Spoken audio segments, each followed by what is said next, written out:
আমি doctor Cynthia clinical anaesthetic dermatologist হিসেবে practice করছি। আজকে আমি মেলাজমা বা মেচতা নিয়ে 3টি কার্যকরী সমাধান বলবো। এটার আগে আপনারা সবাই জানেন যে মেলাজমা কি বা মেচতা কি, এটা সম্পর্কে আপনাদের ধারণা আছে, কিন্তু তারপরেও আমি একটু সংক্ষিপ্ত আকারে বলতে চাই। মেলাজমা বাদামি রঙের বা কালো রঙের ছোট ছোট যে দাগটা তৈরি হয়, এটা সাধারণত গালে হতে পারে, মুখের বিভিন্ন অংশে হয়, দেখা যায় নাকে, কপালে, অনেক জায়গায় হতে পারে। কিন্তু এটা যখন প্রথমে বাদামি রঙের থাকে, এটা সুপারফিশিয়াল লেয়ারে থাকে, কিন্তু পরবর্তীতে যখন এটা কালচে রঙের হয়ে যায় তখন এটা কিন্তু ডিপার লেয়ারে চলে যায়। সুপারফিশিয়াল যখন থাকে তখন এই 3টি কার্যকর সমাধান তখন আমাদের অনেক উপকারে আসে বা সহজেই সমাধান পাওয়া সম্ভব হয়।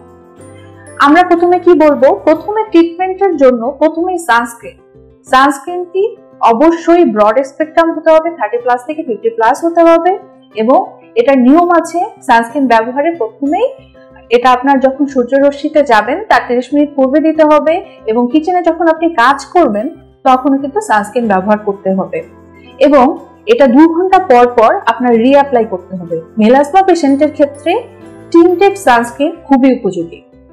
এর পরবর্তীতে আমরা ট্রিটমেন্টের মধ্যে টপিক্যাল ট্রিটমেন্ট দিই। টপিক্যাল ট্রিটমেন্টটা আমরা কিন্তু 3টা ভাগে করে টপিক্যাল ট্রিটমেন্ট দিই। টপিক্যাল ট্রিটমেন্টের মধ্যে টাইরোজিনাস এনজাইমটাকে আমরা ইনহিবিট করে কিছু ইনগ্রেডিয়েন্ট বা কেমিক্যাল দিয়ে, এবং এই পিগমেন্টটাকে ট্রান্সফার করি কিছু ইনগ্রেডিয়েন্ট বা কেমিক্যাল দিয়ে, এবং পরবর্তীতে স্কিন সেল টার্ন ওভারটা আমরা বাড়িয়ে দিই। এগুলো আমরা বিভিন্ন ট্রিটমেন্টের মাধ্যমে একটা নির্দিষ্ট সময় পর্যন্ত করে থাকি।